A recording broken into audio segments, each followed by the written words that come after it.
Videographer भी जरा बैठ जाए, अंत तक बच्चों को मैं देख पाऊं। बैठ जाए, मैं यहीं खड़ा रहकर बोलने वाला हूं।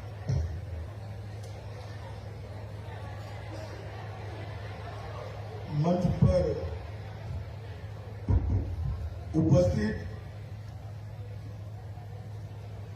स्वामी जयंतानंद जी, सचिव रामकृष्ण मिशन विद्यापीठ देवघर, स्वामी दिव्य सुखानंद जी, प्रधान अध्यापक जी, संसद में मेरे साथी और यहाँ के सक्रिय और यशस्वी जन प्रतिनिधि डॉक्टर निशिकांत दुबे जी, यहाँ के लोकप्रिय विधायक श्री नारायण दास जी, और आज जिनको मैं मिलने के लिए आया हूं, जैसे रामकृष्ण मिशन के इस विद्यालय के सभी विद्यार्थी, एम्स और इंजीनियरिंग कॉलेज से भी पधारे हुए सभी विद्यार्थी भाई बहनों को मेरा नमस्कार।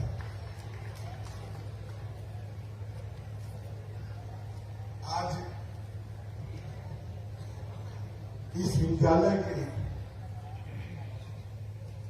शताब्दी समारोह की कार्यक्रमों की श्रृंखला के एक कार्यक्रम में उपस्थित होने का मुझे मौका मिला है, और मैं स्वामी जयंतानंद जी का हृदय से धन्यवाद करना चाहूंगा कि उन्होंने मुझे रामकृष्ण मिशन के साथ फिर से एक बार मंच शेयर करने का मौका दिया। ये मेरे लिए सौभाग्य है।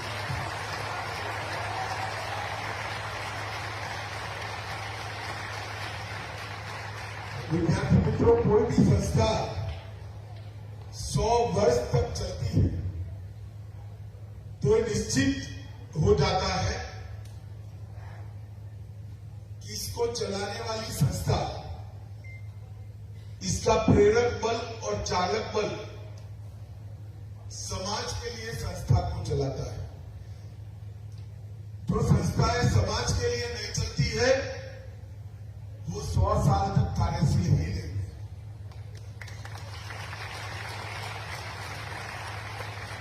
जो संस्थाएं देश और दूसरों के लिए नहीं चलती है वो सातत्यपूर्ण तरीके से 100 साल तक काम नहीं कर सकती। और विद्यालय ने 1922 से 2022 का जो सफर तय किया है, ये निश्चित रूप से रामकृष्ण मिशन के उद्देश्यों का और रामकृष्ण मिशन के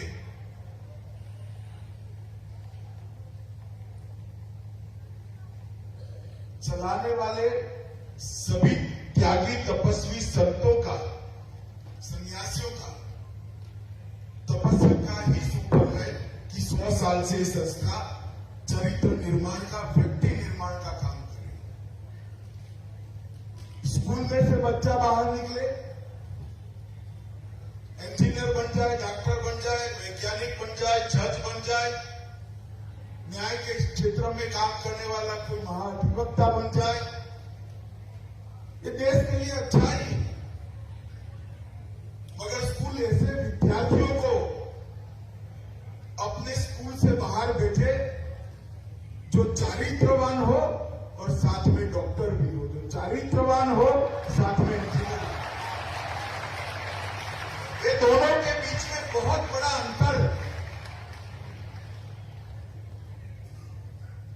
और मैं 12 साल की उम्र से सार्वजनिक जीवन में जुड़ा हुआ हूं। इतने लंबे सार्वजनिक जीवन में कई शैक्षणिक संस्थाओं और रामकृष्ण मिशन के विद्यालय से बाहर निकले हुए विद्यार्थियों का मेरा संपर्क आया है।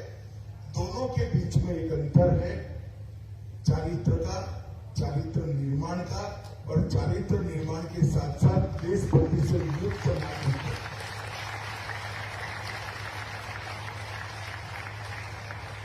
रामकृष्ण रामकृष्ण परमहंस जी के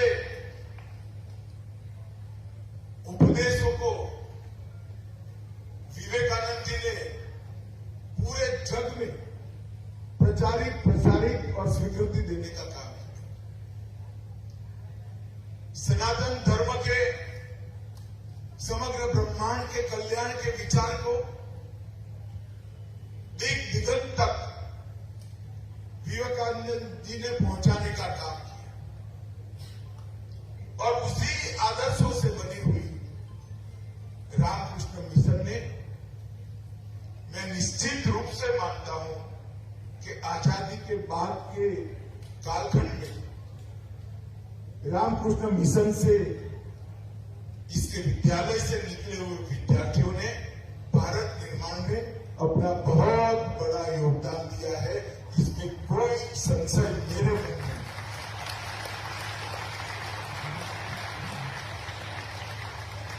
इसी विद्यालय में नेताजी भी आए, विनोबा भावे भी आए, कई महापुरुष आए। आज मुझे भी इस पावन भूमि पर आने का मौका मिला है, ये मेरे लिए सौभाग्य है। 1922 से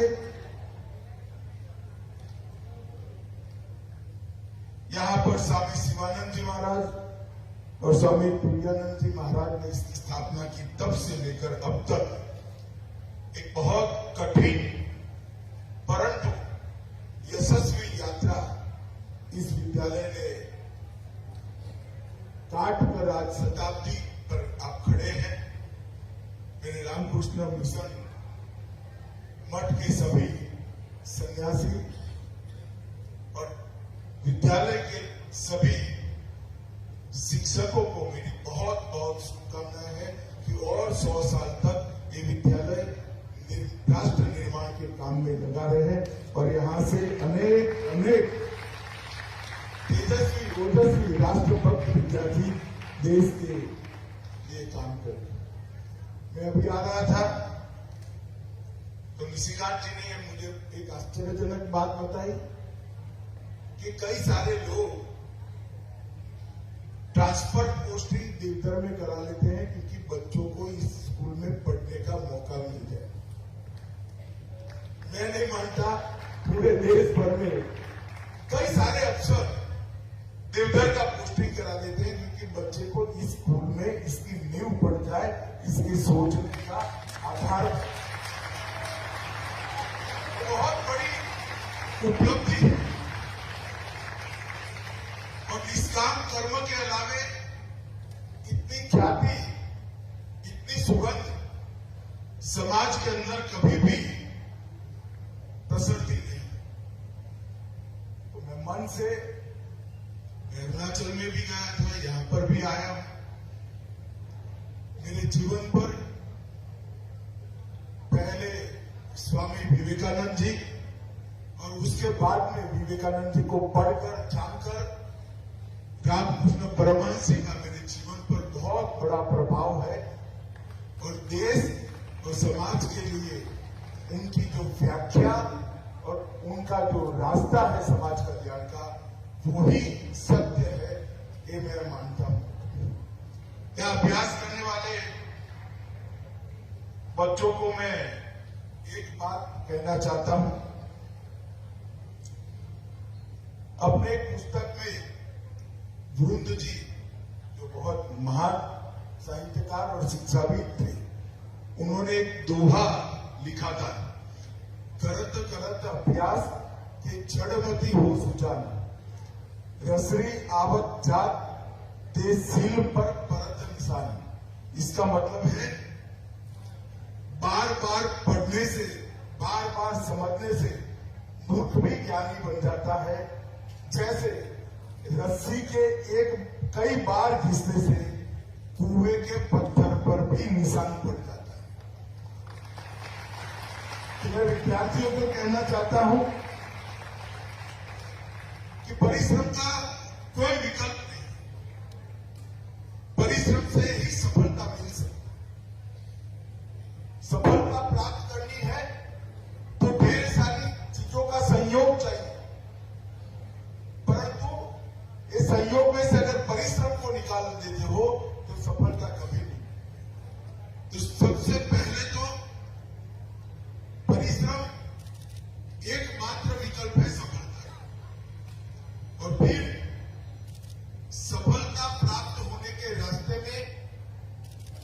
ईश्वर का आशीर्वाद भी बहुत जरूरी होता है।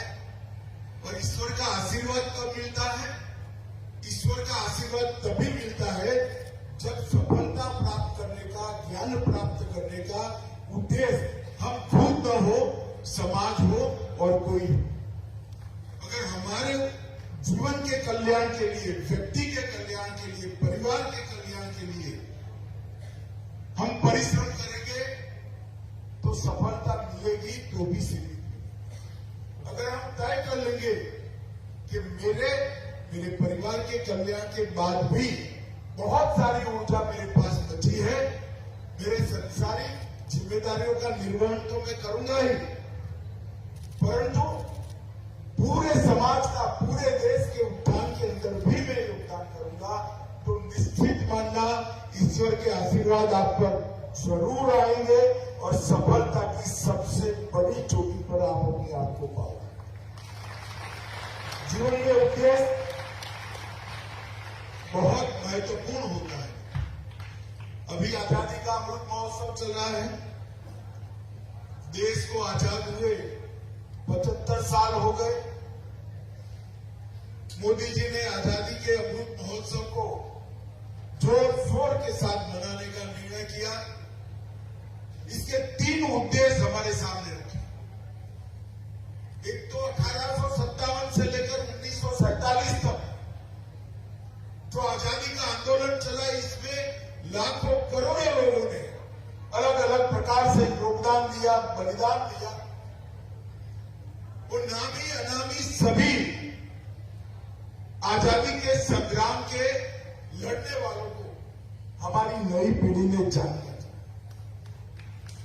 हमारी नई पीढ़ी ने पहचानना कि क्या चीज थी कि 14 साल का खुदीराम बोस हंसते हंसते गीता हाथ में लेकर फांसी के माचड़े पर चढ़ गया और बलि हो।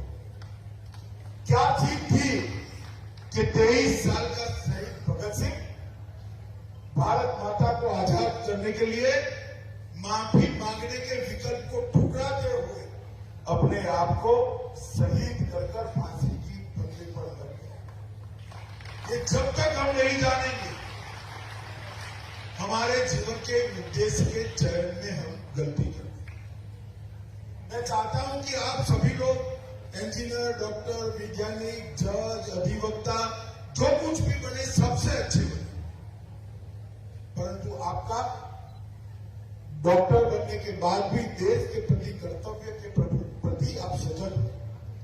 इंजीनियर बनने के बाद भी आपके देश के प्रति कर्तव्य से आप सजग हो।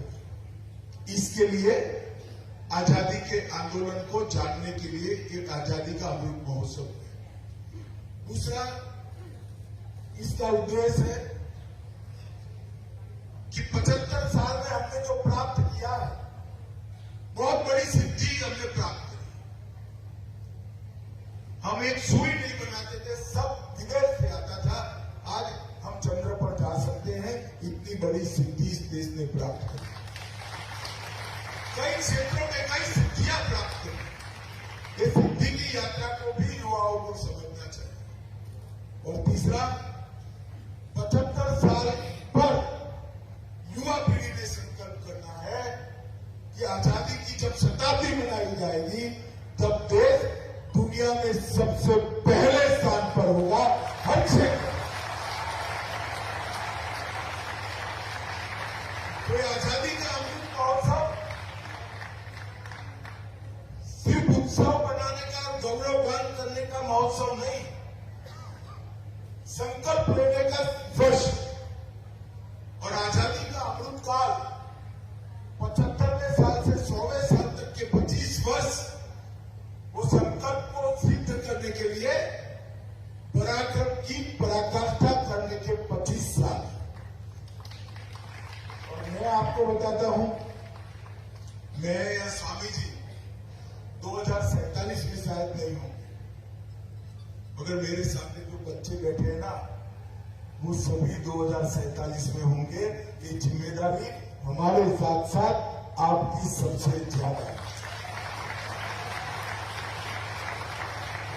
महान भारत की रचना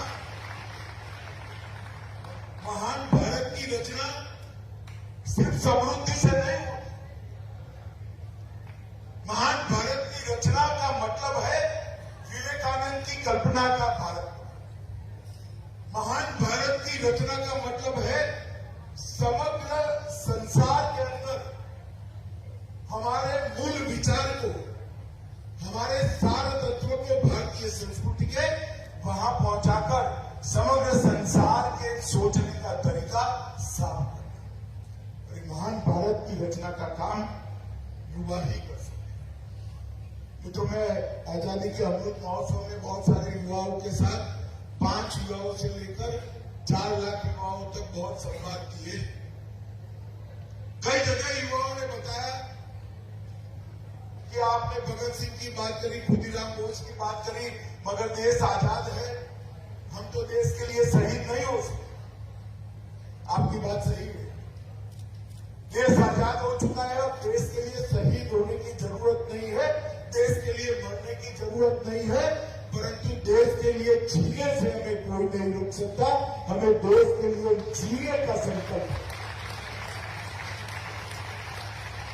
हम हमारे जीवन के उद्देश्य, भारत को महान बनाने का उद्देश्य अगर लेकर हम निकलते हैं तो मैं निश्चित रूप से मानता हूं कि भारत को महान बनने से, सर्वप्रथम हर क्षेत्र में बनने से कोई नहीं रोक सकता। बच्चों, आपको मेरा आग्रह है कि मोदी जी 2020 में नई शिक्षा नीति लेकर आए। ये नई शिक्षा नीति को आपको जरूर पढ़ना चाहिए। मेरा सौभाग्य है कि नई शिक्षा नीति बनती थी, तब से मैं इसके साथ इन्वॉल्व हूं। ये नई शिक्षा नीति का नींव स्वामी विवेकानंद जी के संदेश। स्वामी जी ने कहा था, जो शिक्षा आम नागरिक को जीवन के संघर्ष के लिए समर्थ नहीं बनाती, जो शिक्षा विद्यार्थियों में चरित्र निर्माण नहीं करती, जो शिक्षा बच्चों में परोपकार का भाव निर्मित नहीं करती और सिंह जैसा साहस पैदा नहीं करती, वो शिक्षा अधूरी है, आधी है और उद्देश्य भी है। भारत की शिक्षा व्यवस्था में स्वामी जी ने हमारे लिए रखे लक्ष्यों को पूर्ण करने के लिए मोदी जी नई शिक्षा नीति लेकर आए हैं, जिसमें हमारी भाषाएं, हमारी संस्कृति, हमारे इतिहास, इस सब पर गर्व करते हुए विश्व के आधुनिक से आधुनिक